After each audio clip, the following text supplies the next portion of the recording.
Bienvenue au Eric Zone Podcast. J'ai avec moi Karina Vernec-Assis, qui est artiste, comédienne clown, quand même. Quand même.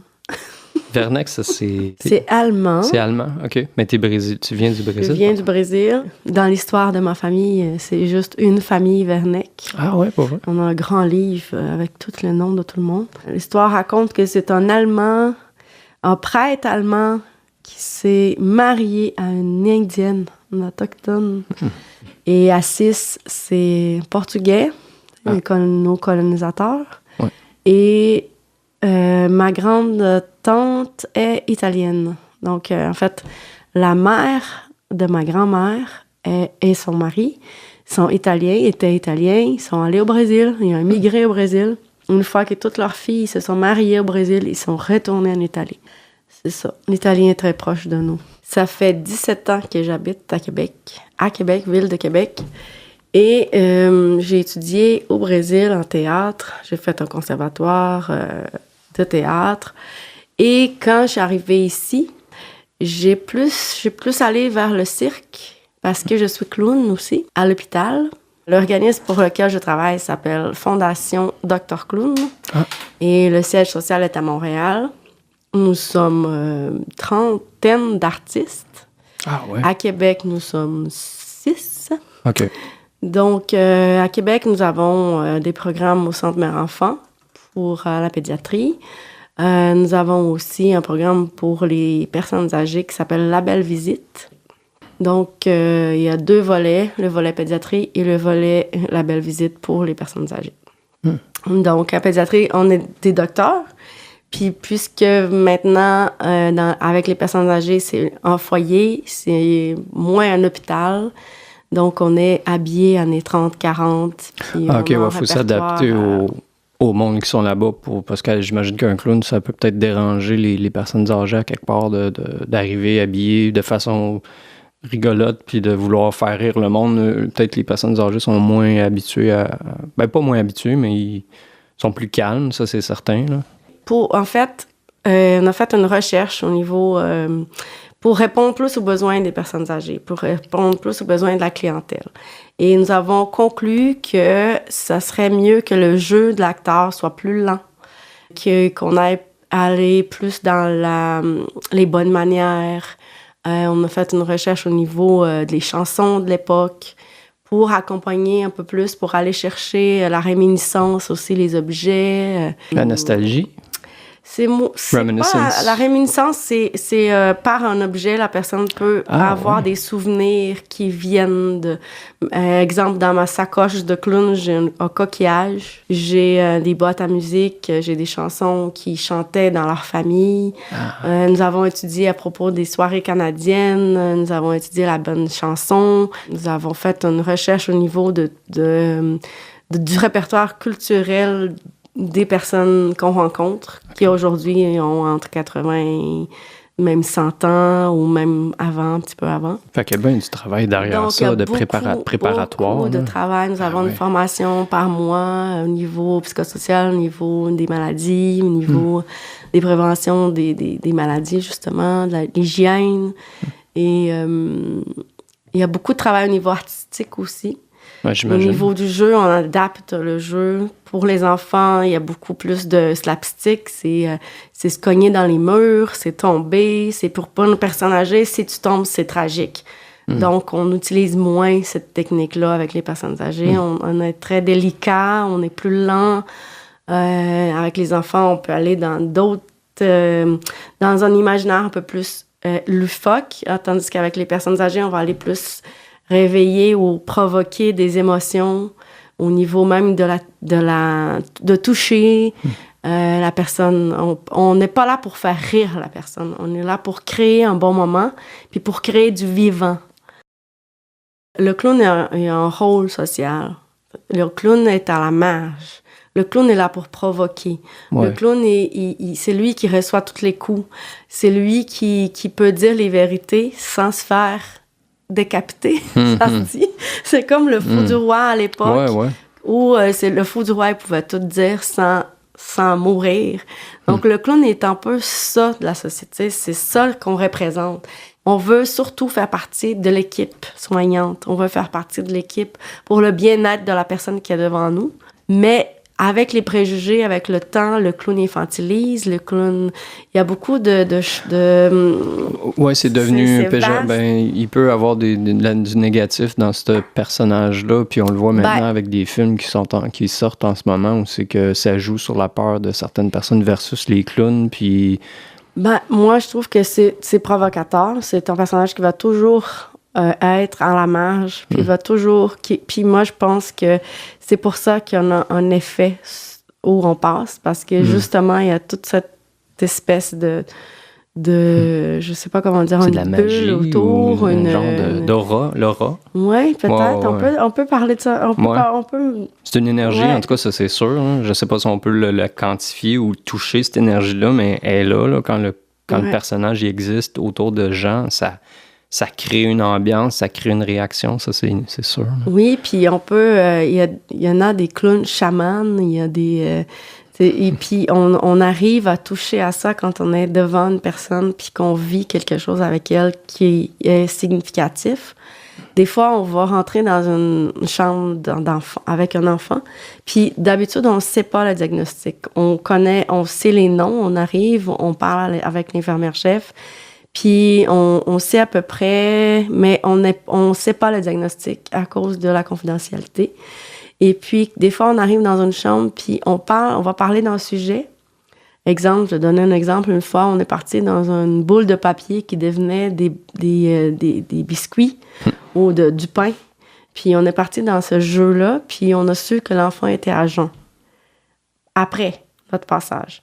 Donc, on a réussi à jouer avec ça, à rire avec ça, puis à la fin, on se lançait le pain, puis les biscuits, puis c'était des boules de papier. Okay. Puis l'enfant, il a pu jouer et rire de ça, mais nous, on le savait pas. Comme le clown est lié à cette espèce de conscience universelle, on arrive à saisir des choses qui sont pas conscientes. Donc, comme on savait pas qu'il était à jeun, nous, on a joué avec la nourriture. Ah, OK. Donc, il y avait quelque chose qu'on a saisi sans le savoir.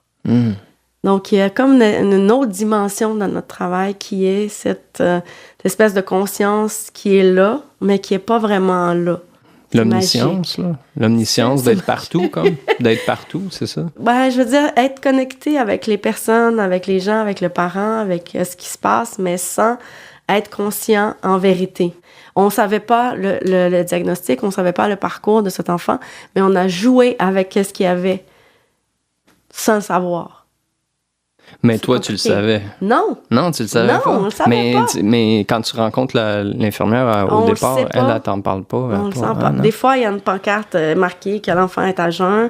Des fois, non. Donc, nous, des fois, on le voit, la pancarte, mais des fois, on la voit moins. C'est parce que t'as pas besoin de le savoir. Dans le fond, le personnage et toi, vous êtes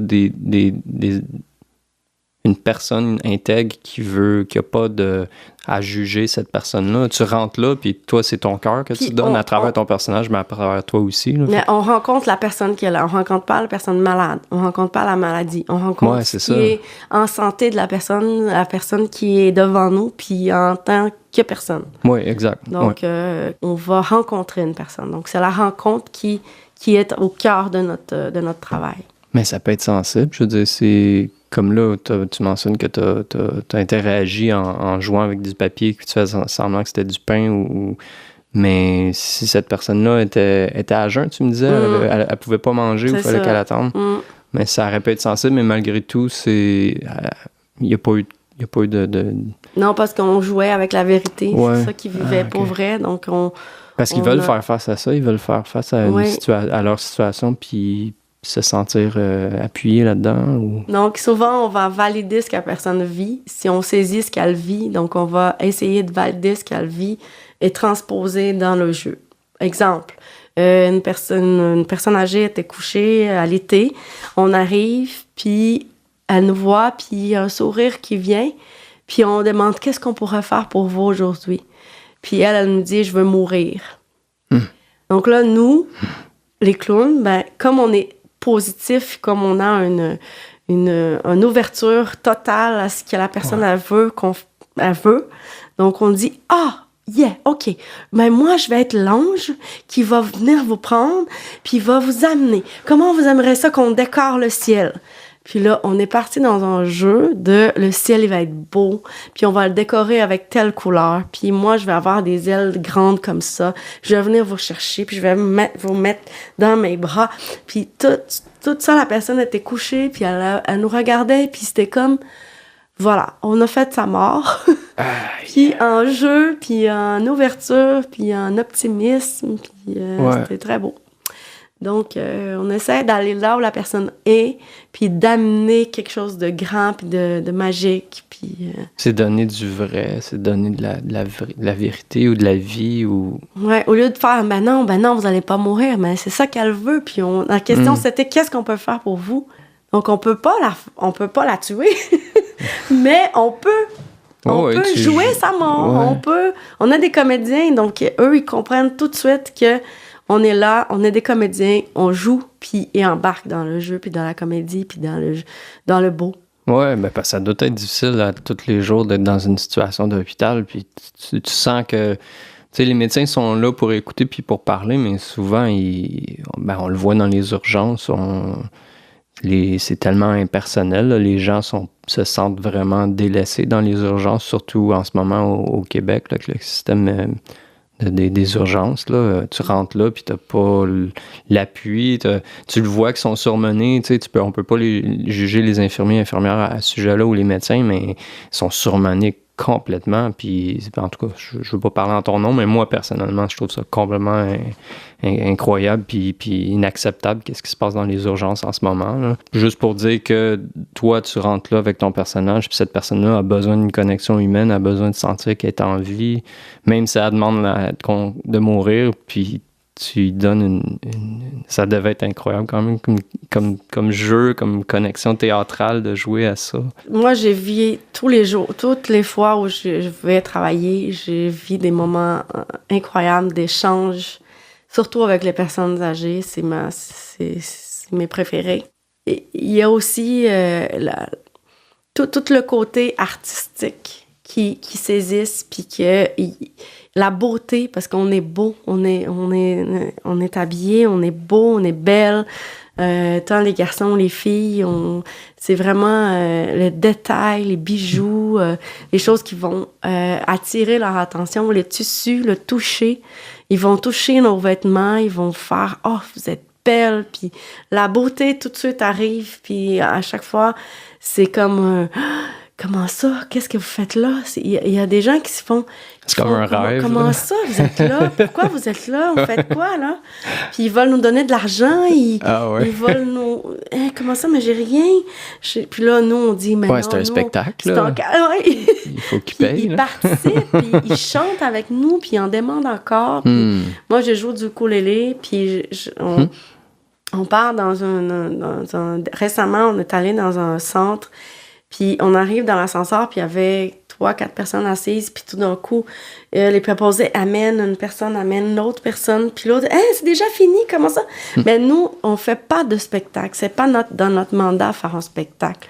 On est en relation d'aide. On est avec les gens, surtout les gens qui n'ont pas de visite.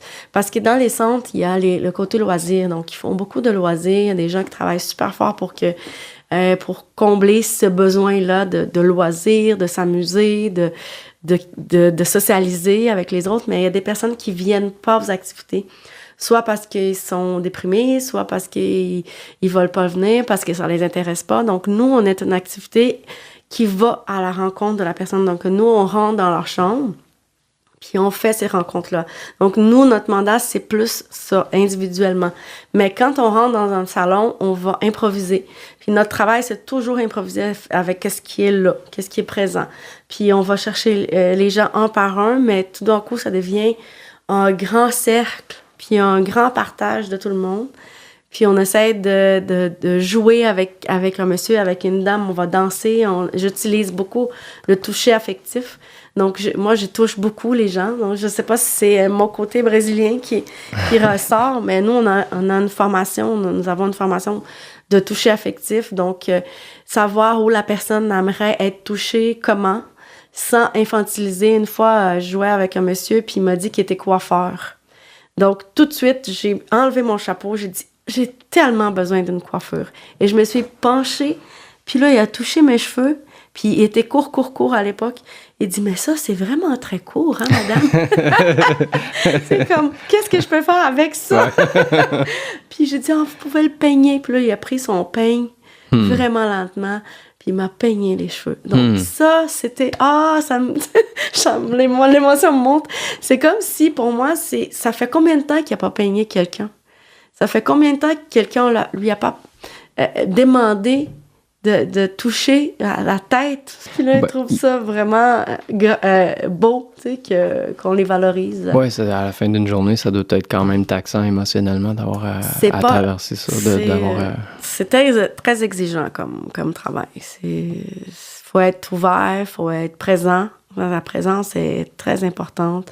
Faut être à l'affût de tout. C'est comme tu disais, le personnel est débordé, les urgences et tout. Nous, on a déjà allé en urgence, on a déjà allé animer un petit peu la salle d'urgence, mais c'est fragile. Nous, on va vraiment rencontrer la personne individuellement. Puis ce que je vois du personnel, surtout des préposés, c'est qu'ils veulent bien faire ça, puis ils veulent vraiment être présents, mais ils peuvent juste pas.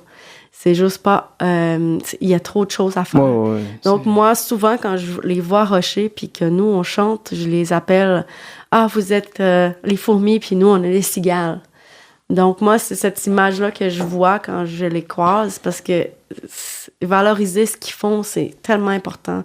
Parce que c'est tellement important ce qu'ils font. Ouais. C'est incroyable. C'est pas de leur faute.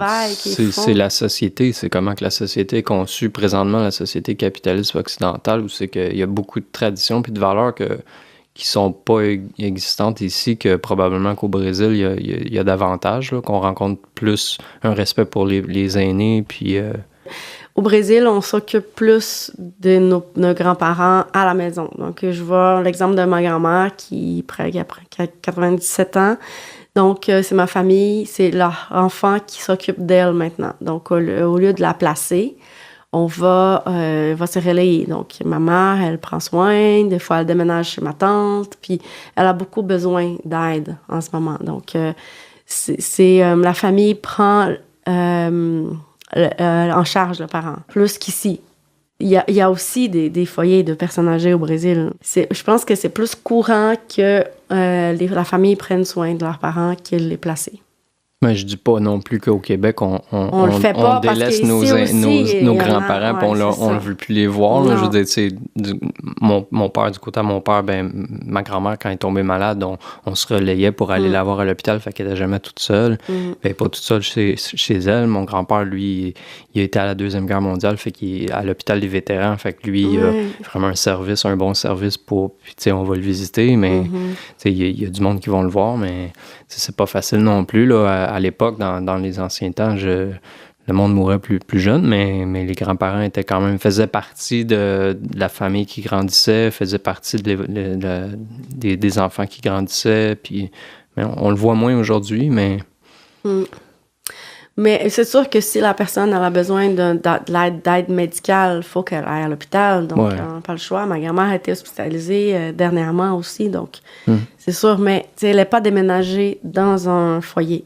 Donc, elle est restée chez ma mère ou chez ma tante. C'est ça. Mais je pense que ça se fait dans les deux pays. Je pense qu'il n'y a pas de ici ou là-bas. Donc, si on revient à... Oui, fait que là, dans le fond, tu as les interventions auprès des aînés. Tu as aussi à travers... excuse-moi les noms, là, j'oublie tout le temps, mais à travers... Dr Clown, c'est eux qui... la Fondation Dr Clown. Fondation Dr Clown, je sais pas. Est-ce que tu voudrais donner peut-être le site Internet si jamais les gens veulent aller voir? Tu l'as-tu par carte, on va aller voir sur Google, on va le trouver tout de suite. C'est lui. Fondation Jovia. Oui, on a changé de nom, en fait. Donc, c'est récent qu'on a changé de nom par Fondation Dr Clown. OK, donc, ça va changer, le nom? Oui, ça va changer. OK. Ouais. Donc, à travers les interventions des aînés et des enfants dans les hôpitaux, c'est à travers la Fondation Dr Clown. Puis ça, vous pouvez présentement aller trouver ça sur fondationjovia.ca, mais ça va changer de nom. Oui. Et puis, il y a peut-être un Donc, Facebook, on a deux volets, le volet pédiatrie, le volet gériatrie. Puis la gériatrie, c'est La Belle Visite. Puis donc, vous êtes 6 qui desservez la ville de Québec? À Québec, on est 6 comédiens, comédiennes. À travers le travail que tu fais dans la ville de Québec avec la fondation Dr Clown, gériatrie et pédiatrie, puis en plus de ça, t'as d'autres choses qui se passent. Donc. C'est ça. Donc, au départ, quand je suis arrivée à Québec, j'ai fait plein de choses. Puis, comme j'ai un bac en pédagogie, un enseignement au secondaire reconnu au Québec, j'aime enseigner. Donc, je suis allée chercher où je pouvais enseigner. Puis, j'ai tombé sur une personne magnifique qui s'appelle Paul Vachon, qui est décédé. Mais c'était le directeur de théâtre de l'Aubergine. Il est pas magnifique parce qu'il est décédé. Il était magnifique, mais il est encore magnifique au ciel. Okay. Le théâtre de l'Aubergine, j'ai rencontré Paul Vachon, qui m'a proposé d'aller enseigner le cirque dans les garderies de son frère. C'est comme ça que s'est commencé mon aventure au Québec. Donc, j'ai enseigné le cirque pour les enfants de 18 mois jusqu'à 4 ans. Et ça a tout un défi. J'ai fait ça longtemps. Dans les garderies, je me déplaçais. Et j'ai développé une pédagogie qui m'a amenée au Cirque du Soleil avec le projet Art Nomade, qui est un projet avec les enfants du quartier Saint-Michel. C'est un quartier défavorisé à Montréal où ils ont développé un projet de cirque, théâtre, danse, art plastique. Donc, moi, j'ai fait partie de ce projet-là au niveau du cirque pour les enfants. Après ça, j'ai trouvé un travail à l'École de cirque de Québec. Et depuis 2002, je pense, j'enseigne à l'École de cirque de Québec. Le travail de théâtre est venu plus tard. Parce que comme le milieu de théâtre, je pense que j'avais beaucoup d'autocritique au niveau de... J'ai un accent, donc le casting, c'est réduit. Tu sais, je peux pas jouer n'importe quoi. Ça, c'est moi qui me disais ça. Puis, j'ai pas été vers le théâtre, même si j'avais une formation de théâtre. Je suis allée plus vers le cirque et vers le clown, qui était mon désir depuis longtemps. Depuis que j'ai fini l'école de théâtre, je voulais faire du clown. Et là, j'ai fait les auditions pour la Fondation Dr Clown et j'ai été choisie. Donc, j'ai commencé à travailler avec eux. Et j'ai fait une audition pour le Théâtre de l'Aubergine plus tard pour faire une pièce qui s'appelait Burletta. J'ai fait la tournée du Canada. On est allé jusqu'au Labrador, île du Prince-Édouard, île de la Madeleine. On est allé partout. Donc, on a fait une Saskatchewan, Ontario. On a tout fait. Fait que tu connais le Québec plus que moi, finalement. Non, ça se peut. Ça se fait. Mais j'ai été vraiment choyée, chanceuse de faire partie de cette aventure-là. Et c'était Paul Vachon, notre directeur artistique à l'époque, avec Michel Dallaire et Christine Rossignol. Donc, on a fait vraiment beaucoup de routes et beaucoup d'expériences au niveau du clown, au niveau du théâtre. Et c'était vraiment magnifique. Donc, c'était mon expérience de théâtre, mais toujours liée au clown. Enseignant à l'école de cirque, j'ai connu Véronica Macdis-Warren. Et là, on vient à mon projet récent. Véronica, sa fille, ils ont fait une session de cirque, puis j'étais prof de sa fille. Donc, à un moment donné, elle m'a dit, j'ai travaillé au théâtre du Niveau Parking et j'ai une carte blanche, puis j'aimerais ça t'inviter. Puis j'ai fait, oui, c'est quoi ça, la carte blanche? Ouais, c'est ça, c'est quoi, j'allais te demander. Donc, c'est un projet, le théâtre du Nouveau Parking, ils ont les membres du théâtre, ils ont une carte blanche, puis c'est comme le nom dit, ils ont carte blanche pour réaliser un projet qui vole. Donc, Véronica avait un projet, puis elle aimerait ça, elle a invité des gens du cirque, des gens qui ont fait du slapstick, justement. Puis, on a fait un projet, et de ce projet-là est née une scène que j'ai fait avec Jocelyn Paré, qui est aussi dans le spectacle, où on était en couple et on vivait une vie de couple jusqu'au bout, jusqu'à qu'on veillisse ensemble pendant une scène vraiment courte. Puis on devenait des vieux. Puis là, Véronica elle a dit dernièrement que cette scène-là l'a hantée longtemps. Donc elle voulait un jour faire quelque chose qui parlait des personnes âgées. Puis, on a fait une autre carte blanche avec elle. Donc, elle m'a invitée à nouveau pour faire la carte blanche. On a fait une recherche, on a fait un laboratoire, on a répété par rapport. Puis les cartes blanches, c'est toujours 20 heures de travail. Là. C'est très court, puis ça va vite. Est-ce que les cartes blanches, c'est comme un terme qui est utilisé dans le domaine du théâtre ou c'est pour expliquer, justement, c'est pas de l'improvisation, mais c'est une création collective? Là, je pense pas que c'est dans le domaine de théâtre. C'est surtout avec... pour eux. Ouais. OK. Donc, c'est pas nécessairement uniquement que le clown ou le cirque, c'est là, ça s'en va vers quelque chose qui est plus... plus théâtral ou C'est plus théâtral, mais c'est encore lié au clown parce que Véronica, elle a un amour pour le clown qui ressemble au mien. Donc, on se rejoint beaucoup, puis je pense que c'est pour ça que ça a cliqué parce qu'elle me connaissait pas en tant qu'actrice, en tant que comédienne. Puis j'ai demandé, tu sais, on parlait, puis on soupait ensemble. J'ai dit, comment ça que tu m'as invité, puis que, tu sais, comment ça c'est parti, ça? Elle dit, intuition. Et là, ça a ouvert toute mon imagination. Ça a ouvert... Elle a aimé ton énergie. J'ai dit, bon, avec Véronica, ça a comme fait, c'est ça.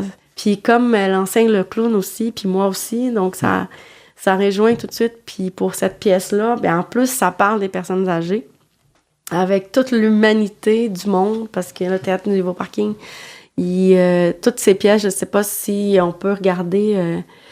ça parle de l'humain. Donc, sur le web, est-ce qu'on peut trouver quelque chose à propos de ce qu'elle fait? Son nom, c'est Véronique? Véronica, mais je pense que tu peux aller sur le Théâtre du Nouveau... Véronica avec un K, Macdis Warren. Puis tu me dis sur quel site que... Théâtre Niveau Parking. Pardon. Niveau. Voilà. Oui, merci. Parce que son nom, c'est Macdis Warren. Voilà.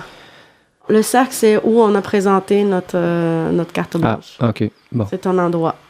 Puis de cette carte blanche-là est parti le spectacle. Et le spectacle, ça, c'est le nom du...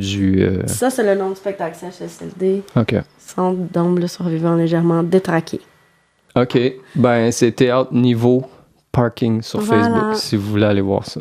Mais ta passion pour le clown, est-ce que ça provient du Brésil ou est-ce que ça l'a évolué au Québec? C'est quoi qu'est-ce qui est arrivé? Au secondaire. Au secondaire? J'ai fait un atelier. Ça, c'était au Brésil? Oui, parce que tout mon parcours dans l'école, je m'impliquais dans toutes les activités culturelles qu'il y avait. Ça vient de où? C'était tes parents, ça, qui ont fait ça? Ma grand-mère. Ta grand-mère, OK. Elle était pianiste. Prof de piano, elle faisait du théâtre, et ma grand-mère a tout fait. Chez nous, il y avait toujours de la musique, il y avait toujours de quoi d'artistique. Ma mère est artisane, ma mère est très artiste, donc... Fait que c'était inévitable que tu allais tomber là-dedans. Oui, je pense que depuis que je suis petite, que je veux... Et au secondaire, j'ai eu un atelier de clown.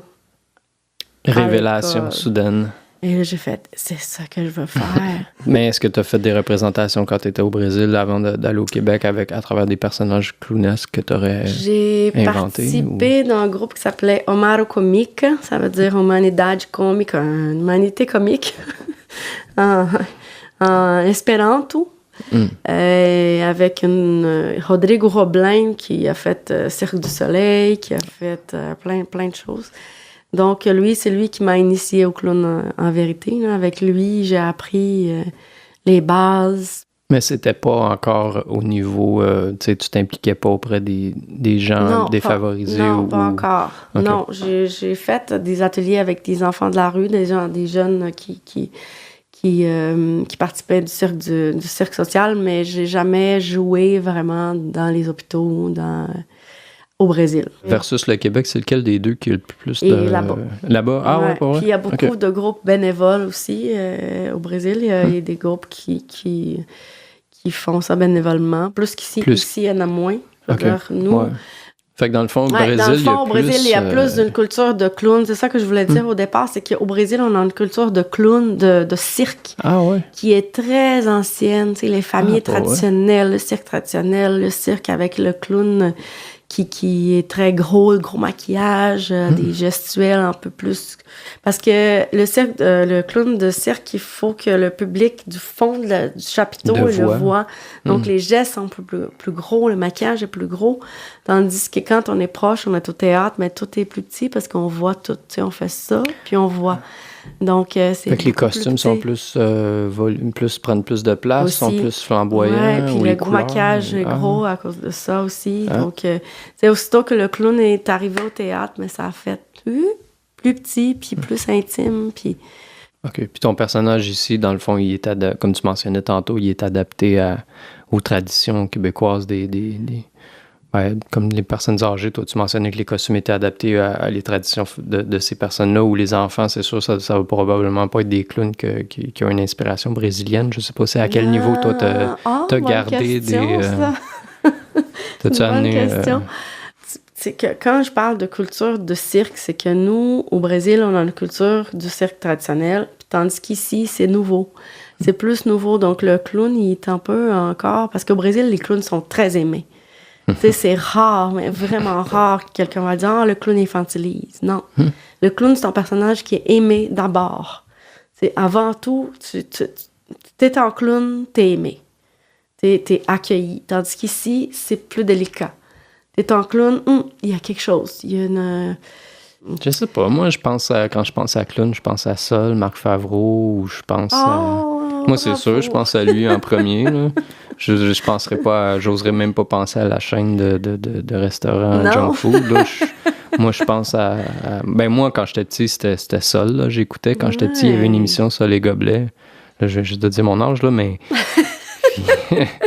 Mais ouais, c'est ça, c'était lui, le clown que je pense. Il y a peut-être Patoff aussi, mais c'est quoi les autres clowns? C'est vrai que c'est pas instinctivement le personnage qui va être au Québec qu'on va... Pour les enfants, là, je pense pas. Là. Mais je pense qu'il y a beaucoup de monde qui sont comme toi, mais il y a d'autres personnes qui ont beaucoup de préjugés.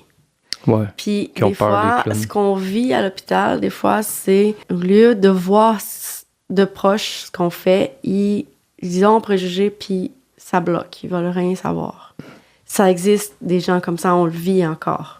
Puis moi, je me dis que... Il y a des phobies aussi. Il y a des gens qui ont des phobies. Phobie des clowns. Oui, ça existe. Ouais. Est-ce qu'avant, préalablement, est-ce que la directrice de l'hôpital va venir vous dire « OK, non, cette personne-là, il ne faudrait pas qu'elle soit là parce qu'elle a une phobie des clowns. » Ça peut arriver. Si la personne a une phobie, puis on le ressent aussi, mais la personne ne veut pas nous voir, on ne va pas la voir.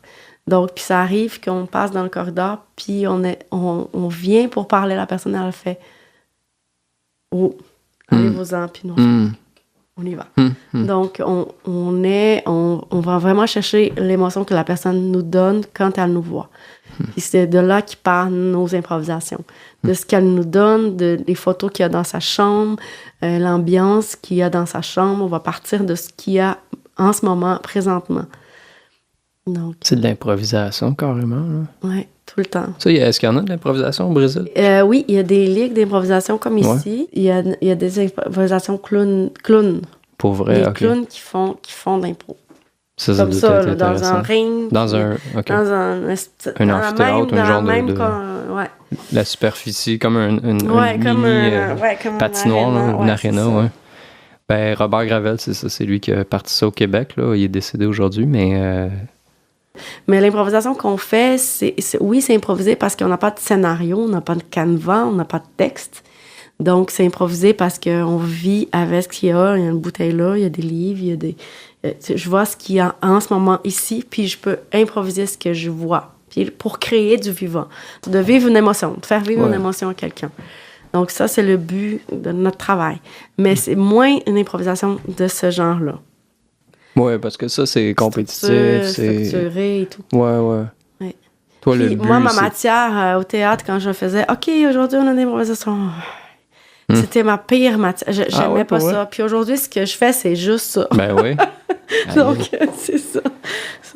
Ben, j'imagine qu'il y en a qui font du théâtre qui sont pas capables d'improviser au niveau que toi, tu le fais. Là. On a des fois des formations, hein, puis on parle entre collègues, clown, docteur, clown thérapeutique. Et je me pose la question, comment on fait pour faire ce travail-là? Parce qu'il faut prendre en considération beaucoup d'éléments, mais beaucoup trop d'éléments. Puis, oui, le nez, tu sais, le plus petit masque qu'on le porte, ça nous permet d'enlever trop d'informations puis d'être vraiment dans le moment présent, vraiment dans le senti, dans l'émotion, puis connecter avec l'émotion de la personne plutôt que tout ce qu'il y a autour. Le nez, il y a cette magie-là, parce que si tu commences à réfléchir, tu le fais juste pas. Tu le fais juste pas. Une fois, j'étais aux soins intensifs, à l'hôpital, au CHUL, au centre mère-enfant, puis on vient de parler à l'infirmière-chef. Puis elle nous donne, tel enfant pouvait y aller, tel enfant non, tel enfant oui. Puis elle a dit, celui-là, allez-y pas. Parce que la famille vient de prendre une décision, une grande décision. Puis on fait, d'accord, on y va pas. Ça finit là. On sort, on met le nez, on y va, travailler. Puis là, je sens une main ici. Puis la madame, elle me fait, venez voir mon fils, parce que j'aimerais ça sentir qu'il est encore là pour une dernière fois. Et là, j'ai pas réfléchi, parce que je savais qu'il fallait pas aller les voir, mais c'était sa mère qui m'a demandé. Ben oui, sa mère est là, tu le demandes. Là, je regarde mon partenaire, on est toujours en duo. Je regarde mon partenaire, j'ai fait, OK, on y va. Puis j'ai pas réfléchi, parce que si tu réfléchis, tu y vas juste pas. On est rentré dans la chambre, puis l'enfant était déjà décédé. Donc, il y avait un habit de Superman, puis tout d'un coup, on s'est dit, les super chansons que maman chante, c'est les meilleures chansons. Donc là, la maman, elle chantait pour son fils, puis nous, on accompagnait la maman qui chantait pour son fils à ce moment-là. Donc, après, on est sorti de la chambre, puis les parents, tout le monde était en larmes, on était... beau moment, tu sais, beau moment, très beau moment, mais après ça, on enlève le nez, puis il fallait 10 minutes là, pour repartir dans la joie, puis dans l'ouverture, puis dans l'optimisme, puis pour les autres enfants qui étaient à l'hôpital. Donc, c'est ça. Des fois, je me demande comment ça, on fait ça. Comment on fait? Ouais. Pourquoi? C'est ça, ce moment-là, c'était très marquant dans ma vie, puis... Donc, c'est exigeant. C'est sûr qu'on ne peut pas faire ça temps plein. On ne peut pas faire ça 5 fois par semaine. À Québec, le temps plein, c'est 2 jours par semaine. Puis à Montréal, ça peut aller 2 jours et demi. Donc, 2 jours et demi, j'ai déjà fait ça. Puis c'est... émotionnellement, ça draine. Ouais. Puis à un moment donné, moi, j'ai dit, je veux pas que ça devienne un travail. Là. C'est pas un travail que je vais faire. J'arrive à telle heure, je sors à telle heure. Puis non, c'est chargé émotivement, puis il faut être frais, il faut être prêt, il faut être... À quel niveau que c'est reconnu par le gouvernement ou par... je veux dire, c'est un travail qui est absolument nécessaire. Ça peut pas juste être ça comme conclusion, là, je pense. Moi, je trouve ça nécessaire parce que ça prend il y a une dimension humaine qu'on apporte, que des fois, on manque. On manque de temps, on manque de personnel, on manque d'artistique. C'est comme amener les artistes à l'hôpital. T'es un numéro quand tu vas à l'hôpital. T'attends dans l'escalier assis, puis il t'appelle, puis tu regardes l'écran, puis à un moment donné, tu vas dans le bureau, puis tu vois le médecin ou tu vois l'infirmière, puis elle est fatiguée, puis elle n'a pas le temps de t'écouter ou vraiment de prendre le temps de... Tu sais, à cause du système, comment le système est inadéquat. Là. Je trouve qu'il y a beaucoup d'efforts qui sont mis quand même certain. Par rapport à l'humanisation des soins. Ouais. C'est pas juste t'es un numéro, c'est pas juste ça. Moi, ce que je vis, ce que je vois... Non, je parle pas pour vous. Non, en général, ce que je vis, c'est qu'il y a un effort d'humaniser les soins. Ouais. Il y a beaucoup d'efforts, surtout dans ça, c'est certain. Oui, je suis d'accord avec toi. Ouais, surtout dans les places où on visite, je vois qu'il y a un souci d'humanisation des soins. Puis les gens, ils font de leur mieux. Je pense que les gens, les personnels soignants, les gens qui sont là, ils font de leur mieux. C'est juste que des fois, ils peuvent pas le faire. Donc, nous, on comble Ben, c'est parce que, comme tu mentionnes tantôt, toi, tu rentrerais pas là, tu puncherais pas pour aller travailler là full-time, mais eux, c'est ça qu'ils font, puis ils font des 12 heures, puis c'est pas humain, là, c'est pas... Puis on les maltraite, ces infirmiers-là, infirmières, médecins-là, je veux dire, c'est insensé, là, qu'est-ce qui se passe, là, Il y a une déconnexion, c'est ça. Il manque l'humanité. Il y a quelque chose qui ne fonctionne pas. Il manque l'humanité le budget, envers eux. C'est l'argent. Il manque... Ben oui.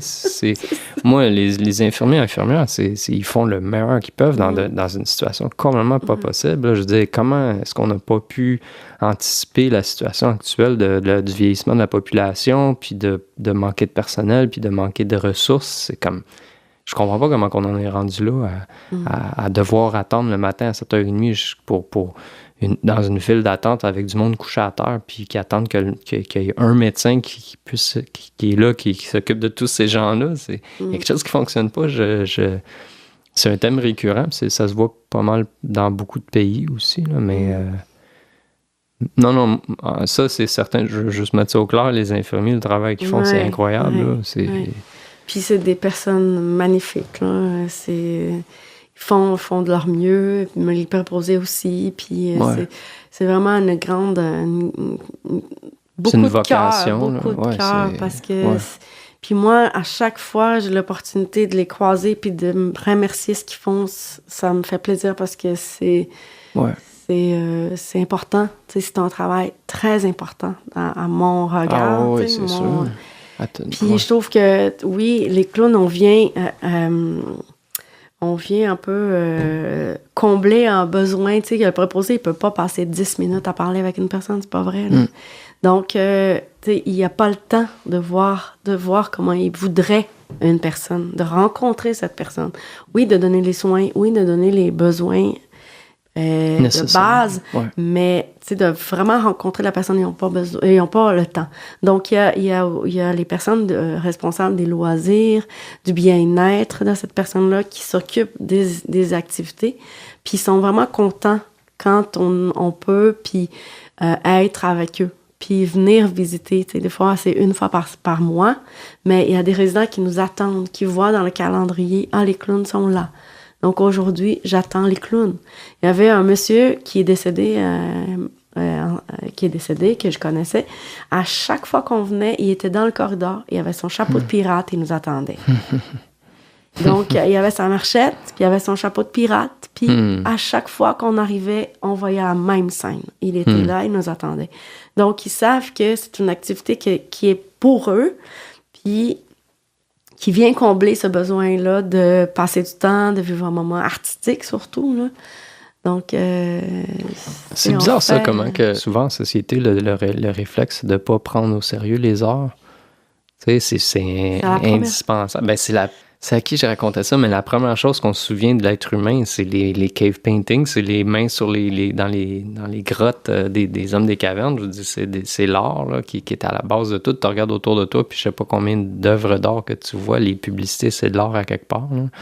Puis on respecte pas le pouvoir de ça de cette manière-là, juste de l'utiliser comme outil bénéfique psychologiquement. On s'en sert juste comme dans la publicité. Puis... C'est la première chose qui coupe. Oui, c'est ça. C'est complètement bizarre. Mais je pense qu'il y a un pouvoir de transformation qui est, des fois, on a peur. Que les gens se transforment, que les gens soient plus critiques, que les gens soient un peu plus ouverts. Donc, il y a un rapport à ça aussi. C'est vrai, un rapport de pouvoir, d'ouverture. Maintenir le statu quo, là, en limitant l'art. Maintenir pour éviter la réflexion des gens. Ah ouais, c'est vrai, hein? Je pense qu'il y a un peu de ça aussi. Là, c'est vrai. C'est vrai. À quel niveau est-ce que tu transposes ça dans ton œuvre théâtrale personnelle ou la carte blanche? À quel niveau que cette énergie-là, tu vas amener ça? Comment tu l'interprètes? Qu'est-ce que tu fais à travers le théâtre pour ton travail? Est-ce que c'est un peu de sortir ces émotions-là de ce que tu vis dans ton travail à travers de la Fondation Dr. Clown? Est-ce que tu amènes Est-ce que c'est une façon de... Pas de purger, mais au moins de faire sortir l'émotion de ce que tu vis au travail. C'est vraiment un cadeau pour moi de participer de cette production-là avec le Théâtre du Nouveau Parking, au Théâtre de l'Abordé, parce que moi, c'est comme un hommage. Pour moi, je vois ça comme un hommage à toutes les personnes que j'ai visitées, avec qui j'ai échangé, avec les gens qui m'ont appris des choses. Et comme ma famille est très loin, c'est comme si je prenais soin d'eux, de ces personnes-là que je rencontre, que je peux pas prendre soin de ma famille ou de ma mère, de ma grand-mère. Donc, je prends soin des personnes que je rencontre. Je les transpose. Et avec CHSLD, j'ai joué une personne âgée, Madame Garand. Et Madame Garand représente toutes les madames âgées que j'ai rencontrées. Et il y a des anecdotes que j'ai racontées à l'équipe, aux autres comédiens, à Véronica, à metteur en scène, qui se retrouvent dans le spectacle aussi, transformés, adaptés, mais des choses qu'on vit, que j'ai vécues, puis qui eux aussi ont apporté. Donc, c'est vraiment un hommage. C'est vraiment très humain. Il y a beaucoup de... On va rire beaucoup aussi, on va pleurer, mais c'est vraiment un cadeau et un hommage. Allez voir ça, Théâtre de l'Abordé, sur Facebook, @l'Abordé. Ah ouais. Ok, je t'ai reconnu. Aïe, aïe, c'est le fun. C'est vraiment des belles photos. Combien de temps qu'elle dure environ? Une heure et 20. Ok, c'est une belle production. Ouais. Donc, c'est à quel moment que ça se joue? On commence, notre première, c'est le 24 octobre 24 jusqu'au octobre. 18 novembre. Théâtre de l'Abordé, c'est où, ça? C'est sur la rue Saint-Joseph. La rue Saint-Joseph? Proche de la bibliothèque Gabriel-Roy. À ne pas manquer. Nous sommes 5 comédiens qui jouent les vieux, plus un préposé. Jocelyn Paré, Raphaël Posadas qui joue le préposé, Patrick Ouellette, qui est voilà, Marie-Pierre Lagacé, Régent Vallée, Karina Vernacassis. Donc, ça se passe dans un foyer pour personnes âgées. Et c'est vraiment la création. Nous avons créé ensemble. Puis Véronica McDissy-Warren, qui amenait aujourd'hui, j'aimerais qu'on improvise puis qu'on fasse telle scène. Puis là, on partait chacun, puis on essayait d'amener notre... OK, on pourrait faire ça. Puis comme on avait déjà nos personnages, de créer avec la carte blanche, ben là, les personnages, il y avait une vie, puis on a commencé à improviser, puis les scènes prenaient forme. Donc, elle connaît le domaine, donc elle a déjà Véronica, fait qu'elle a déjà elle connaît le domaine assez... Elle est vraiment fantastique. Elle amène un calme et une ambiance de création vraiment enrichissante et elle va chercher vraiment nos qualités. Moi, je viens d'ailleurs, donc mon personnage est ce côté-là aussi qui représente les immigrants ou une personne qui vient de l'extérieur. Donc, elle a pris vraiment... et nous, on a amené aussi notre couleur. Donc, c'est ça le clown aussi. C'est qu'il part de nous. Donc, le clown c'est pas un personnage que je prends et que j'interprète. C'est moi décalé, c'est moi optimiste, c'est moi dans un jeu. Mais là, étiez-vous habillé dans le personnage avec tous le costume tel quel qui va être vu sur la scène, ou est-ce que c'était juste, il n'y avait pas de... Là, oui. Là, c'est pas mal ça. C'est comme mon costume à moi, il va changer un peu, mais c'est la base, c'est vraiment ça. Parce que là, tu parles de clown, mais je veux dire, moi, le clown dans ma tête, c'est du maquillage, c'est le nez toujours, puis... mais c'est le jeu clownesque qui a une dimension aussi dans le théâtre. Le jeu clownesque qui a un rythme précis, qui appartient au jeu du clown. Il va y avoir un peu de slapstick aussi dans le spectacle. Donc, oui, il y a un temps de réaction qui n'est pas comme le théâtre. OK, fait que c'est pas nécessaire. À la savoir clownesque, mais c'est pas du clown qu'on fait. Il y a une rythmique, il y a une réaction, il y a un temps de réaction qui est pas comme le théâtre traditionnel ou... C'est de l'humour, c'est un théâtre humoristique, c'est... Nous, on fait un travail de composition, on est comédien, on joue des personnes âgées. Ouais. Sauf que la façon comment ça a été conçu est dans le temps est dans un rythme qui est plus clownesque. Je veux dire, il y a des avec le slapstick. Puis bon, il y a des réactions clownesques, sauf qu'on fait pleurer, on va faire vivre des émotions. On n'est pas là pour vous faire rire. On est là pour vous faire vivre une émotion. Ouais. Ça soit si vous riez, si vous pleurez, si vous trouvez... Ça dépend si vous êtes touché, ça va dépendre de votre parcours de vie parce qu'on parle de l'humain. Donc, les émotions qu'on va jouer puis qu'on va mettre en scène est partie d'une situation humaine. Ouais. Que vous avez déjà vu, que tu as déjà vécu, que tu as déjà vu quelqu'un qui a raconté, ma tante, ma grand-mère ou... Parce que c'est pas le même principe où, à ce niveau-là, où vous êtes sur une scène, vous avez une histoire à raconter à travers les personnages, tandis que quand tu es dans un hôpital, puis tu dois improviser, puis tu dois te lancer en tant que clown, tu peux pas tomber dans le négatif. Il faut que vraiment tu y ailles à fond de ce qui est la mise en situation dans l'hôpital, où c'est que tu rencontres quelqu'un, puis cette personne-là veut quelque chose, puis tu dois lui donner, mais tu lui donnes d'une façon positive, tandis que là, il va y avoir des jeux d'émotions, il va y avoir des jeux différents de... Ouais. Là, mettons, s'il y a 2 clowns qui débarquent là, maintenant. Ouais, ça serait... C'est différent. Je veux dire, on est des personnes âgées, on n'est pas des clowns. Donc, c'était le 21... Ça commence le 24 octobre au Théâtre de la Bordée. Centre des humbles survivants légèrement détraqués. Attends, répète-moi ça, ce nom-là. Là. Tiens, lis-le. Ouais, OK. Tu as un plus bel accent que moi. C'est HSLD, le Centre d'humbles survivants légèrement détraqués. Voilà. OK. C'est un jeu de mots. Centre... Je suis chanceux, j'ai le pamphlet dans mes mains. Là. C'est où qu'on peut trouver ça? Au théâtre. Au théâtre. On rentre en salle le 17 octobre. Mais t'en es pas une première fois de faire du théâtre? C'est ma première fois au théâtre pour adultes à Québec. OK. Oui.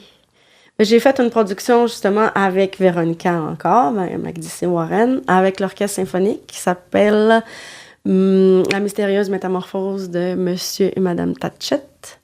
Donc, on joue devant l'Orchestre symphonique, avec l'Orchestre symphonique. Donc, on va jouer à Montréal l'année prochaine, avec l'Orchestre de Montréal. Ça, c'est en pré-production, je sais pas si je peux dire. Non, on a joué, vous avez joué ici.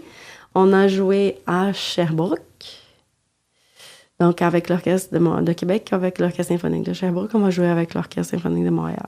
Ah, c'est super. Il y a vraiment plein de trucs que tu fais. Fait que dans le fond, c'est ça que je mentionnais au début. T'as tout le temps... T'es une artiste, carrément. Corps et âme, tu te dévoues alors... Hey, je vais l'assumer à la télévision. Je suis une artiste!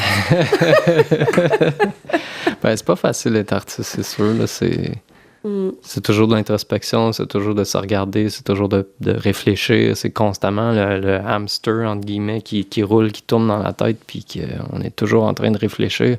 C'est comme des artistes, c'est comme des scientifiques. C'est une science. On n'arrête pas de travailler. Ouais. On travaille tout le temps. On prend la douche, on travaille. On prend le café le matin, on travaille. On est tout le temps en train de penser à notre travail.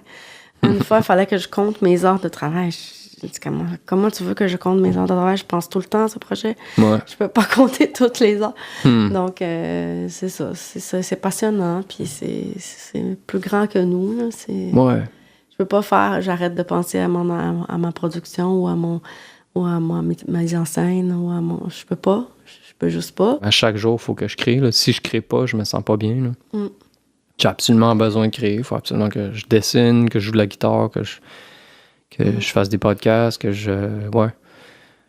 Je sais pas à quel niveau c'est de la création, ça, là, mais c'est de l'improvisation. Moi, je pense que la créativité, on peut la mettre partout, même quand on fait un travail très ordinaire, très quotidien. Je pense qu'on peut mettre la créativité dedans, puis ça en prend, parce que sinon, ce serait trop ennuyant. Ah non, c'est certain. Là. Ah non, il faut... Mais au niveau de l'art, oui. Moi, j'ai besoin de l'art dans ma vie, d'aller voir une pièce, d'aller discuter, d'aller... je peux pas dessiner, ça non, mais j'aime la scène. Oui, c'est l'expression, c'est le physique, c'est l'expression. Le physique. Ouais. Puis d'être capable de se rendre au niveau de faire un travail de ce qui est notre passion, ça, c'est pas donné à tout le monde. Là. Je crois que c'est vraiment quasiment, on parlait d'infirmier tantôt, c'est la vocation d'une vie de vouloir se lancer là-dedans, puis c'est pas facile. C'est pas toujours facile, comme pour les infirmiers, de faire le travail qu'ils font, mais ils persistent à vouloir le faire parce que ça fait partie c'est viscéral, là, c'est en dedans d'eux. Là. Ils ont envie, ils ont besoin de se donner à cette vocation-là, puis d'y aller à fond. Là. Puis je pense que c'est la même chose pour les arts, là, quand il y a des temps qui sont difficiles, qui te manquent de l'argent, puis tu continues quand même à vouloir faire ça. Là. On dirait que c'est plus fort que soi. Là. Mais je pense que aussi, oui, vocation, mais la mission. Parce que des fois, c'est plus grand que nous. Là. Oui, j'ai une vocation, mais j'ai aussi une mission. Faut faire ça. Je peux pas faire autrement. C'est comme ma mission, je viens sur la Terre, puis je fais quoi? Ouais. C'est ça, ma mission. Oui, est-ce qu'il y a une mission écrite ou comment ils appellent ça, les artistes, là, pour dire leur manifeste, le manifesto des artistes? Est-ce que ça existe, ça, pour les clowns? Y a-tu un manifeste? Y a-tu comme un genre de slogan ou un genre d'écrit que les clowns vont se... on va le créer! On va le créer. Je te laisse le créer. Je pense pas que je suis la personne pour le faire. Là. On va le créer! Non, mais tu sais, les artistes, là, dans les années, je sais pas quoi, là, je pense à... Tu sais, les artistes, dans le fond, Dali, ou je sais pas, il y avait tout un manifeste à cause que ceux qui étaient dans les surréalistes ou les dadaïstes ou les je sais pas quoi, eux avaient leur manifeste artistique. Ouais, moi, je peux dire 3 mots qui me viennent. OK. Joie, espoir et optimisme. Joie, espoir et optimisme. Ouais. Ben, ouais. Ça peut être ça. Ça pourrait être ça. Hein? Ouais, carrément. On va faire ça. Je vais me mettre en je suis pas dans ta gang, moi. Non, mais moi, quand j'étais petit, j'avais fait de l'impro, je pense que j'avais, je sais plus, 8, 11 ans, ou dans ces eaux-là, là, j'avais fait de l'impro. Puis souvent, j'y pense, puis je me rends compte comment que ça a été vraiment des années de formation pour moi, que même après, je ne l'ai pas utilisé pour faire du théâtre ou faire tu sais, ce que toi tu fais, j'arriverais pas à achever de ce que tu fais, mais quand même, je le vois que c'est quelque chose qui m'a vraiment influencé dans mon évolution personnelle, là, j'ai l'impression. Là. Moi, je pense que tout le monde devrait faire du théâtre comme tout le monde devrait suivre une thérapie, tout le monde devrait faire du théâtre. Ça, c'est... Ouais. Mais je pense que le théâtre aide vraiment dans beaucoup de choses. Ben, c'est important de crier à tue-tête, puis de se lâcher lousse, puis de lâcher son fou, là, c'est essentiel. C'est une façon de se connaître aussi, c'est une façon d'exprimer une émotion, de voir où est-ce que je peux trouver cette émotion-là. Je suis pas habituée. Ça peut être la musique, là, comme la musique, moi, quand je jam, là, quand je joue de la musique, puis je suis avec un band, là, puis qu'on joue, là, ça relâche, ça se fait sortir tellement de choses, là, qui sont essentielles, qu'il faut sortir, là. Fait que si... Le chant aussi. Ouais, crier, jouer de la guitare, il y a quelque chose qui se passe dans le cerveau, ça a été écrit, là, que quand tu joues de la guitare ou un instrument, il y a quelque chose dans le cerveau qui se passe, là. Tout ce qui est créatif, ça fait sortir le méchant, là, ça fait vraiment... Ah oui, c'est essentiel, là. Ceux qui en font pas, là, qui sont pas artistiques ou qui vont pas trouver quelque chose à faire pour faire sortir le méchant, là, il y a quelque chose qui va se passer à un moment donné qui sera pas normal, là. Non, mais c'est vrai, ceux qui font des conneries, là, ceux qui font des crimes puis qui font des tueries ou... Là, il est arrivé il y a 2-3 jours l'affaire à Las Vegas, là, je sais pas si c'est la tuerie. Là, mais ça, c'est aussi l'affaire des problèmes de fusée aux États-Unis, là, mais cette personne-là qui a craqué... mais c'est tragique, c'est justement ça. On dirait que le monde sont délaissés psychologiquement dans... Je pense qu'il manque de l'humain, justement. Il manque cette sensibilité-là de respect pour l'autre. Je pense qu'il y a un manque au niveau de... C'est qui l'autre? Comment je le respecte? Comment... Je n'ai pas besoin d'être d'accord, mais je dois le respecter. Ouais. Donc, moi, je trouve que la tolérance... On est très intolérant, on est très impatient. Je vais au Brésil en ce moment. Au niveau politique, c'est n'importe quoi. Au niveau, c'est quoi qui se passe en ce moment à l'international? De qu'est-ce qui se passe? Je sais pas le Brésil là, en ce moment. Je sais que Venezuela, ça va pas super bien, puis qu'ils ont une pression à cause des États-Unis qui leur donne des restrictions. Brésil, je sais pas à quel niveau... Si je mets dans mes mots, là, dans ce que je ressens aussi, surtout, c'est que depuis que... en fait, j'ai quitté le Brésil en 2001 et ça faisait longtemps que c'était le parti de droite qui était au pouvoir. Et nous, les artistes, vous viviez une pression. Les gens qui sont plus de gauche, je veux dire, on voulait que le Parti des travailleurs, ça s'appelle le PT, soit au pouvoir. Donc, on a vraiment travaillé fort pour élire un président du Parti des travailleurs. Et on a réussi. Il y a eu un premier mandat, un deuxième, un troisième, du Parti des travailleurs. Puis je trouvais, de loin aussi, parce que j'étais plus au Brésil, que les choses avaient changé, que le pouvoir d'achat, mettons, des gens était amélioré, que les conditions sociales se sont améliorées, qu'il y avait des programmes pour les gens défavorisés. Si tu avais un enfant qui était à l'école, ben tu avais une bourse. Ça s'appelle la bourse famille.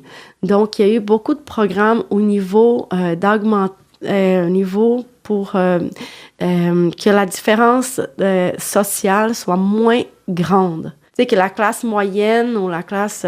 parce qu'au Brésil, il y a beaucoup de classes. Je veux dire, il y a une moyen pauvre, moyen... Tu sais. Puis c'est difficile. La moyenne, c'est quoi? C'est les enfants sont à l'école, t'as une voiture. Puis la moyenne moindre, c'est t'as pas de voiture, mais les enfants sont à l'école. Donc là, ça a été... très, très important. Tu sais, mettons, je te donne l'exemple de ma famille. On pouvait pas acheter une laveuse sécheuse. Finalement, tout d'un coup, ça devient moins cher, la laveuse sécheuse. Ça devient moins cher d'acheter une voiture. Ça devient moins cher de s'acheter des choses, d'avoir des choses, tout d'un coup. Donc, la vie s'est améliorée avec le temps. Puis maintenant, ce qui se passe, c'est que ils ont trouvé une façon d'enlever du pouvoir le Parti des travailleurs. Donc, la droite, elle a pris. Elle a repris le pouvoir.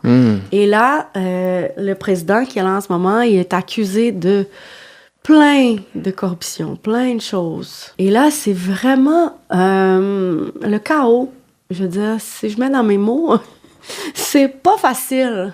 C'est lui qui est au pouvoir en ce moment. Michel Témé. Il est accusé de plein de corruption et... Comment on dit son nom de famille? Temer. Michel Temer. Temer. Ouais. Puis la population n'est pas contente de son... De son règne. Non. Non. Puis il y a eu récemment un festival de rock à Rio. Hein. Puis pendant tous les spectacles, à chaque fois, ils ont dit... Scander son nom. C'est ça. Ils ont dit dehors, Temer, on veut plus te voir. Donc, c'est la suite présentement de la mondialisation. C'est comme si on était en attente au Brésil. On ne sait pas ce qui va arriver. Là. C'est comme en flou total. Et au niveau du travail, au niveau de la politique, on sait plus quoi faire parce que tout le monde est accusé de plein de corruption. Puis tout est comme dans un tourbillon de... Ah, ouais. À qui pour qui je vais prendre, c'est quoi mon parti finalement, c'est quoi mon idéal de pays, qu'est-ce que je fais, puis Radio-Canada, nouvelles accusations contre le président du Brésil, 14 septembre 2017, fait que c'est en ce moment que ça se passe. C'est ça. C'est les grosses manigances politiques. Il y a souvent des choses en arrière dans le décor, dans les coulisses qui se produisent, qui justement, l'argent va à ces gens-là qui sont les dirigeants qui bénéficient à ceux qui tu sais, les pétrolières ou je veux pas blâmer les pétrolières encore, là, mais tu sais, c'est souvent ça, là, c'est souvent ça qui se passe. Là. C'est ceux qui veulent faire de l'argent sur le dos du pays. Tu sais, avant, on parlait du pain et cirque. Ah ouais. Au Brésil, c'est le carnaval puis le soccer. Ouais. Donc ça remplit une bonne partie de l'année, puis les gens sont contents que ça se passe, puis tout, puis on oublie. Il y a eu quand même, c'était au Brésil qu'il y avait eu que les gens s'étaient fâchés à cause du football ou du soccer. Ouais, c'est à cause de la Coupe qu'il avait du Monde. Investi. Ouais, la Coupe du Monde, ça avait mais vraiment... ici, il y a eu plus d'impact négatif que quand t'es dedans. Tu sais, mes parents ou les gens qui habitent, ils sont très contents de ce qu'ils ont fait. Ouais. Ils ont, tu sais, chez mes parents, dans la ville qu'ils habitent, ils ont fait beaucoup de rénovations, beaucoup d'améliorations du trafic, les aéroports. Donc, il y a beaucoup d'améliorations quand même si c'est vrai qu'ils ont investi beaucoup d'argent, sauf que c'est pas la même enveloppe. T'sais. Cet argent-là allait de toute façon à la Coupe du Monde. Il allait pas à... Ouais, c'est pas comme si il enlèverait d'un projet social pour aller donner à la Coupe du Monde. À côté de chez nous, il y avait une favela en bidonville, puis ils ont placer ces personnes-là dans des édifices avec l'eau courante, avec les égouts, tu sais, avant, il n'y avait pas ça, c'était tout à ciel ouvert, il n'y avait pas de... Donc, ils ont une meilleure condition à cause de la Coupe du Monde. Donc, il y a cette réalité, ça aussi, qu'on le voit moins ici quand on est à l'extérieur. Donc, Puis là, ils ont tout enlevé, ces personnes-là. Le bidonville n'existe plus. C'est vraiment une grosse avenue qui lie le centre-ville au stade où ça se passait, les jeux de la Coupe du Monde puis les Olympiques. Donc, il y a eu beaucoup d'améliorations aussi. Donc, OK. C'est difficile. En tout cas, ça doit être difficile, la vie de politicien. Je peux pas imaginer... C'est vrai qu'on est en genre de transition, puis pas non seulement socialement, mais c'est quoi un dirigeant? T'sais, pourquoi qu'il y a un dirigeant qui va être super bien coiffé, bien habillé, qui va être le symbole que tout le monde veut. On dirait que tout le monde veut un sauveur, comme. J'espère qu'un jour, on va être capable de se rendre au-delà de ça puis être capable de passer à la prochaine chose. Oui. C'est toujours besoin d'être encadré aussi. Ouais, c'est ça. C'est un besoin d'être en sécurité, sentir que quelqu'un qui prend les décisions, les bonnes décisions, puis c'est à nous de voter à la bonne personne, je veux dire. Et on parlait de politique ici. C'est parce qu'il faut investir aussi. Là. Les gens qui chialent contre certains dirigeants, je veux dire, à quelque part, faites plus que chialer. Là. Investissez du temps dans le changement social, puis la communauté, puis dites ce que vous pensez, puis investissez du temps à les aider à faire certaines choses. Puis tu peux pas juste être chez vous à écouter des nouvelles, puis chialer. Là, c'est sûr que ça, c'est une affaire qui est une situation, c'est que les gens, ils reviennent le soir chez eux, puis sont fatigués, là, ça leur tente pas nécessairement d'aller lire sur l'histoire ou s'informer ou prendre position ou prendre part à quelque chose. Là. C'est fatigant de travailler 9 à 5. Là. Oui. Puis on parlait dernièrement de politique, puis ça s'en vient, les élections municipales. Oui. Puis on parlait de vote par conviction ou vote par stratégie. Moi, ça, c'est toujours l'éternelle histoire. J'ai dit, mon Dieu, si on votait tous par conviction, on serait plus heureux, je veux dire. Ouais. Mais en même temps, on sait que ça existe, tu sais, c'est comme un jeu. C'est comme on va miser sur celui qui va faire perdre l'autre qu'on veut pas. Ouais. Donc, c'est ça crée un genre de paradoxe, là, où c'est qu'on est pris entre deux parties, puis c'est ça qui se passe, Qu'on vote avec conviction, mais qu'au moins qu'il y ait le vote proportionnel qui soit là aussi, là, comme ça, il n'y a pas de truc de manigance. Au Brésil, le vote est obligé. Il faut voter. Ici, non. Puis non. Moi, je trouve ça tellement important. Quand il y a des élections présidentielles au Brésil, je vais à Montréal, au consulat, je vote. Puis ici, on m'a parlé d'un outil que je trouve intéressant, c'est la boussole, je pense que ça s'appelle comme ça. La boussole, Tu vas sur Internet, puis tu réponds à des questions.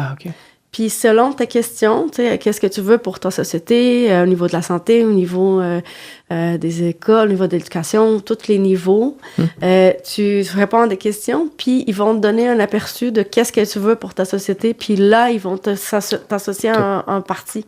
Quand j'ai commencé à m'intéresser à la politique au Québec, j'ai vu cet outil-là, puis j'ai tellement aimé ça parce que j'étais pas au courant de ce qui se passait. Ah oui, la boussole. J'ai déjà essayé ça, il me semble. Moi, je trouve que c'est intéressant parce que moi, ça m'a permis d'aller voir, de connaître les partis un petit peu, de voir ce qui me...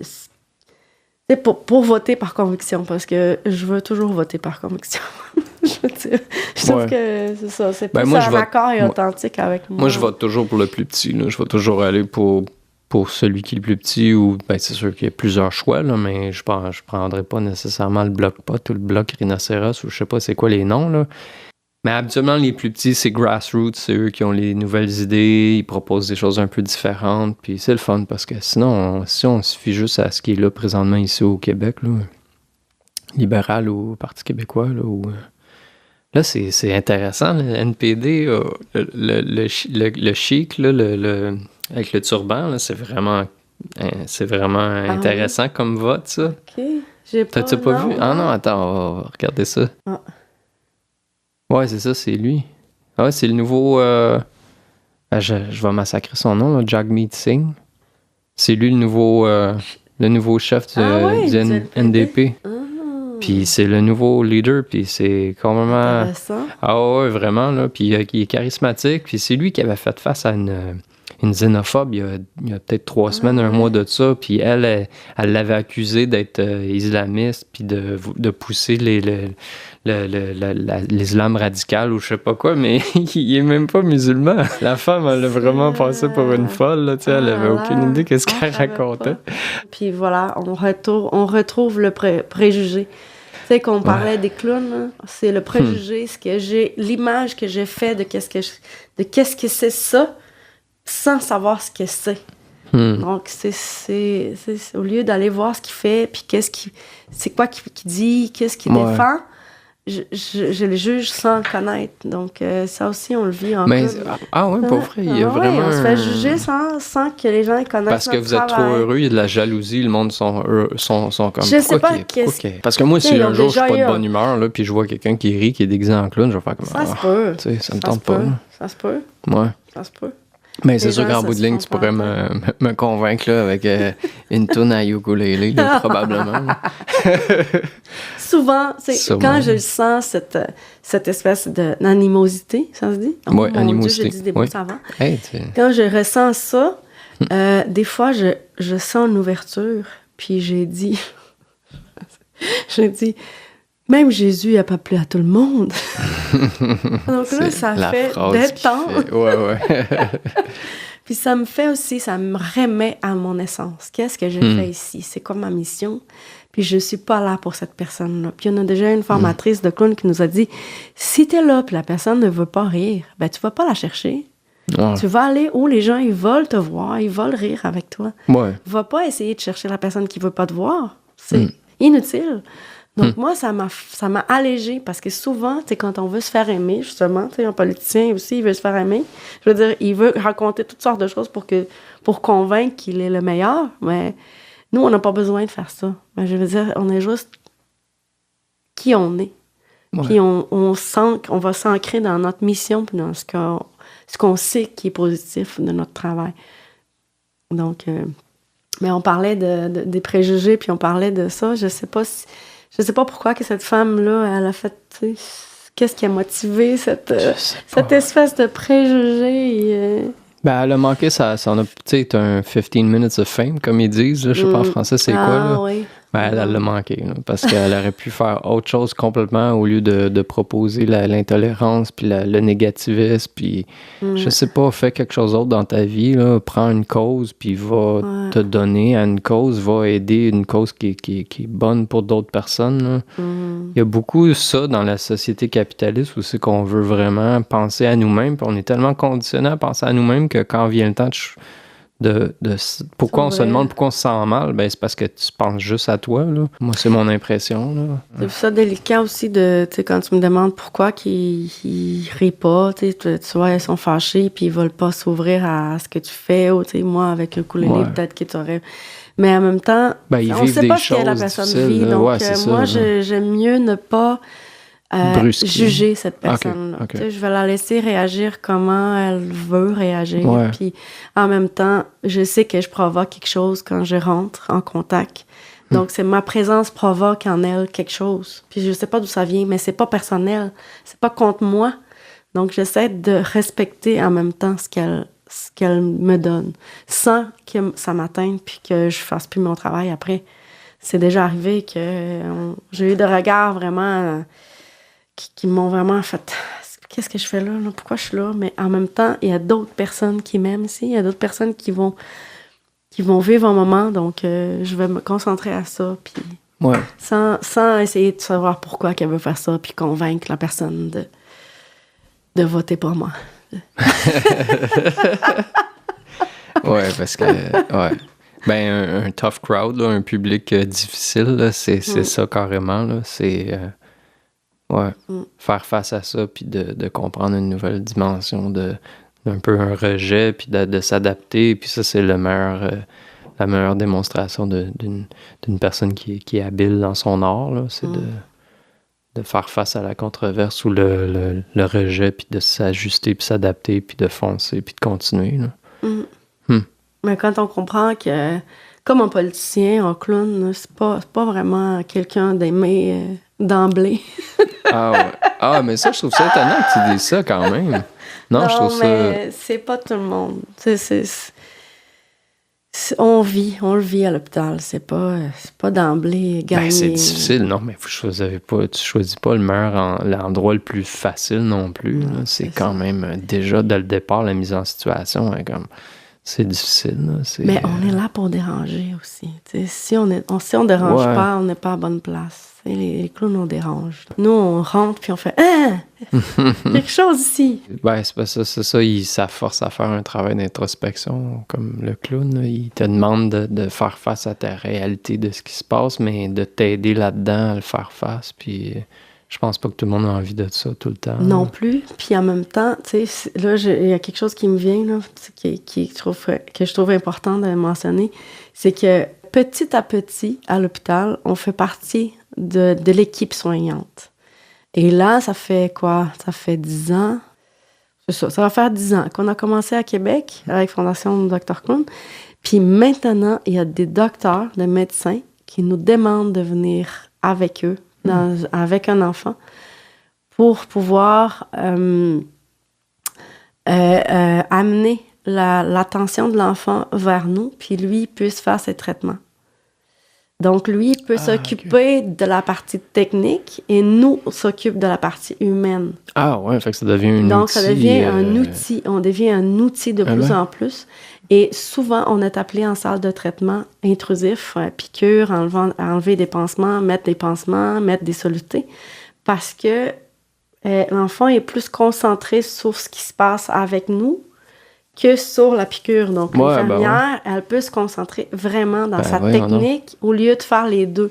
Éventuellement, vous allez devoir adapter les cours que toi tu prends, que tu dis que tu prends des cours comme pas d'appoint, là, mais tu sais, de récurrents qui te permettent des formations pour te perfectionner. Puis ça, dans le fond, si jamais ça devient une pratique courante, tu vas devoir prendre des cours pour t'habituer à justement être intervenant pour aider le médecin à travailler, dans le fond. Oui, en fait... ça devient comme une spécialisation, quasiment. Là. En fait, on a fait un projet pilote pour savoir c'est quoi l'impact de notre travail dans les soins intrusifs, justement. Ah ouais. C'était très positif au niveau où les infirmières nous disaient c'est ça nous permet de concentrer sur la technique, puis vous concentrez sur l'humain qui est là. Donc, nous, par notre présence, c'est déjà thérapeutique. Puis aussi, on a remarqué, c'est que l'enfant a une meilleure impression du soin qu'il a eu parce qu'on est là, parce qu'on reste avec eux. Les infirmières partent après le soin et nous, on reste avec eux. Donc, souvent, l'enfant, il va rire avec nous après. Donc, après sa piqûre, au lieu de pleurer pendant je sais pas combien de temps, il va cesser de pleurer ou il va oublier un petit peu ce moment difficile qu'il a eu, l'immobilisation, sa mère qui pleure à côté. Donc, nous, on va permettre ce lien-là. Souvent, on va venir voir l'enfant avant et on reste avec lui après l'intervention. T'sais, on reste tout ce temps avec cet enfant-là. Puis souvent, ce qui est ressorti de cette étude, c'est que l'enfant, il reste avec une meilleure impression de l'hôpital, du soin qu'il a eu. Mais toutes ces méthodes-là là, sont... C'est parce que c'est la croyance populaire où on se base sur des pratiques ancienne, puis on applique ça aujourd'hui, mais on n'a pas vraiment le temps de se dire « Ouais, mais est-ce qu'il y a une façon autrement de le faire? » Puis justement, tantôt, je mentionnais les chats ou le clown ou ça, mais ça ouvre des portes, là. Ça pourrait... Mais c'est sûr, il faut que tu aies le budget pour le faire, là, mais il y a moyen d'avoir le budget, là. Il y a moyen de donner du confort aux gens qui en ont besoin dans ces moments difficiles-là, je pense, là. C'est... Je veux dire, la situation humaine, là, toute la misère qu'il y a sur la planète, il y a moyen de rendre ça, de rendre les gens heureux puis de donner positivement. Là. Je pense que c'est une vocation que tout le monde devrait avoir. Là. Je crois. Là. Ah, c'est beau. Ouais. Moi, je crois beaucoup à ce que je fais, puis je pense qu'il y a un impact dans la société. Puis et on reçoit souvent des messages « Ah, merci pour ce que vous faites. » C'est comme si on nous confie leurs proches, on nous confie les gens pour qu'on fasse vivre un bon moment, tu sais, qu'ils peuvent pas parce qu'ils sont occupés ou parce qu'ils visitent moins, mais nous, on est là, on est présent, donc c'est comme un service. C'est vraiment... c'est très enrichissant et valorisant comme travail. T'avais-tu vu la vidéo du médecin qui est capable de faire arrêter un bébé en 2 secondes? Oui, j'ai vu un papa qui est capable d'arrêter de faire pleurer. Ouais. Le médecin, supposément, qui est capable c'est de la façon qu'il tient. Ah, mon Dieu. Puis, immediately stop crying when the baby shakes their booty. Je sais pas qu'est-ce qu'il fait, là, mais probablement qu'il pourrait vous montrer ça. Ah oui, les bras, ils sont comme ça. sais, ça sort du royaume du normal, là. Fait que ce docteur-là, il a trouvé ça. Peut-être que c'était sa famille qui savait le truc, puis lui l'a appliqué, mais tu sais, il y a des méthodes qui sont différentes que le monde ne connaisse pas, puis ça existe, là. Oui. Ça vaut la peine de l'essayer. Faut vraiment être à l'aise aussi, hein, à essayer des choses. Parce que des fois, on n'ose pas. Ouais, ben c'est parce que les pharmaceutiques sont en arrière des médecins puis ils veulent qu'ils médicamenter tous les gens, puis c'est la façon de faire, mais il y en a des méthodes puis des remèdes qui sont pas autant drastiques. Là. Ouais. J'avais hâte que tu passes, j'avais vraiment hâte de te parler parce que c'est fascinant ce que tu fais de voir des artistes qui appliquent leur art à travers... qui contribuent à la société à travers leur art, de la façon que tu le fais. Moi, ça m'inspire vraiment, puis j'avais vraiment hâte de te parler, puis je te remercie vraiment d'avoir passé au podcast, là. C'est super intéressant, puis quand que ta pièce de théâtre, si tu veux, est-ce que tu veux en reparler 2 secondes, juste de mentionner les dates? Le 24 octobre au 18 novembre, au Théâtre de la Bordée, CHSLD, pour vous! Si jamais les gens ils veulent s'informer pour Fondation Dr Clown, l'adresse Internet va changer, mais vous pouvez aller sur le Facebook ou vous pouvez... Oui, on a un Facebook, on a aussi pour Instagram maintenant. Ah oui, ben oui, moi je suis... Oui. Puis Dr Clown, c'est par des dons, donc nous, si vous voulez faire un don, Fondation Dr Clown. Fondation Dr Clown. Mais si jamais tu veux revenir, en tout cas, honnêtement, j'adore te parler. Puis si tu veux repasser quand que la pièce de théâtre elle sera finie, peut-être au mois de décembre ou quelque chose du genre, là, si il fait pas trop froid dehors, là, si ça tente de repasser, moi, ça me ferait vraiment plaisir de t'accueillir encore. Merci beaucoup, Karina. Merci beaucoup d'être passée. J'apprécie vraiment. Merci. Merci, bienvenue.